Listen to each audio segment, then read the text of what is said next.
We need to get these nutrients through the body of the organism, from the front of the organism to the back of the organism. Front row, you're the mouth of the organism. Back row, you're not the mouth of the organism. We're going to see which way it's going to work better, if you're solid or if you're liquid. Make a prediction right now, solid or liquid. You made a prediction. Now let's try both ways. You're frozen solid and you can't move. But Sarah and I can move, and Sarah and I are going to try to see if we can get this to the back. If you can't move, can we get this to the back? Oh, no. Oh, in the face. Oh, it's not happening. Oh, let's see. I'm just being mean. Okay, that didn't work. Let's try liquid now. Thaw out your liquid. Okay. Now to make it more interesting, I'm going to make it my side of the audience is my organism right here. That's Sarah's organism. Let's see who can get it to the back the fastest. Are you ready? 3, 2, 1, go!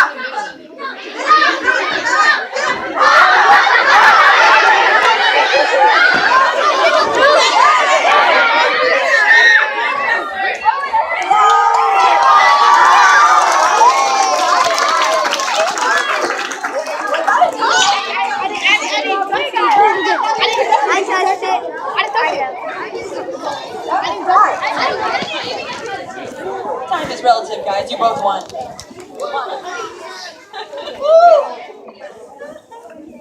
Alright, deep breath. We're all winners here because we all learned.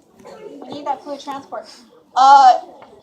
Can it be any liquid in your body to do that fluid transport? Can I fill you up with unleaded gasoline and it's going to do what water does in your body? No. I don't recommend you try it.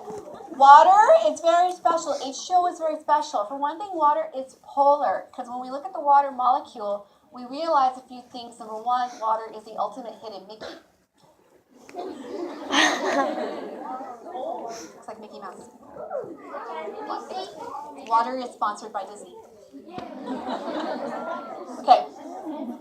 So, your one oxygen atom bonded to your two hydrogen atoms, H2O. The way that the hydrogen bonds with the oxygen, you end up with a positive and a negative charge. The electrons are shared unevenly. You end up with a polarity, a north pole and a south pole, kind of like how a magnet has a north pole and a south pole. You know how magnets can repel and attract. You played with magnets before, right? Water can have that push and pull on things. Water isn't magnetic. It's not accurate to say that it's magnetic because it's not magnetism going on. But water can kind of act like a magnet, and you can test this polarity at home. A simple experiment you can do at home is if you take a balloon and rub it in your hair, or rub it on the carpet, or rub it on your dog, or if you don't have a balloon, you take a plastic comb and you just like brush your dog's hair really fast, or brush your sister's hair really fast after you brush your dog's hair really fast. Get that static charge in the comb, right? You know what I mean when I say static charge, static electricity? You've done that? You like rub?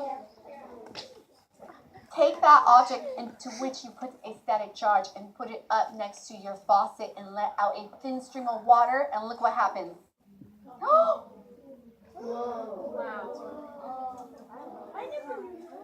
The water is gonna bend. You can go home and be a water bender. What's that thing? Raise your hand if you've done that before. A few of you have? Raise your hand if you're going to do it then. Okay, so the water's attracted to the charge because it is polar. Water being polar allows it to do some very important things. We got some two very important vocabulary terms right here you're going to learn in chemistry. Very important in chemistry. So water can be a what? Catalyst and a solvent. Catalyst means it enables chemical reactions. It drives chemical reactions, the trillions of chemical reactions that are going on in your body all the time that keep you not dead. Solvent means it will break things down. It could break up larger molecules, and that's something that aids in digestion in your body to break down food, and also it makes water very useful because it will break down dirt. Like, that's why we wash with water. I mean, would you rather take a shower in water or in orange juice? Orange juice. You guys are weird.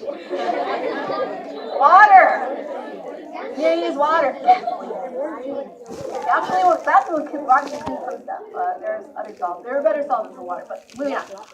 Water being polar allows it to do something very, very important. When it freezes, it expands and therefore floats on the liquid version of itself. Look at that. There you go. Water floating. Serum of the century. Okay, that's actually, I know you guys don't look that impressed, but it's actually very important that water does it. Very few substances in the universe can float when they freeze. Most things will become more dense when they freeze, and they'll sink straight to the bottom. Water floats when it freezes because it is polar.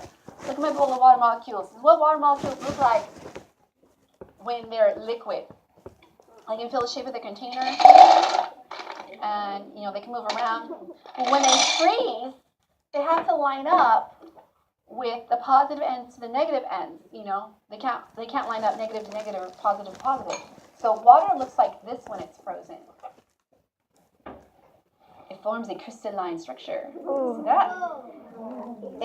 You got spaces in between the molecules, not air, because an air molecule can't go through this, just space.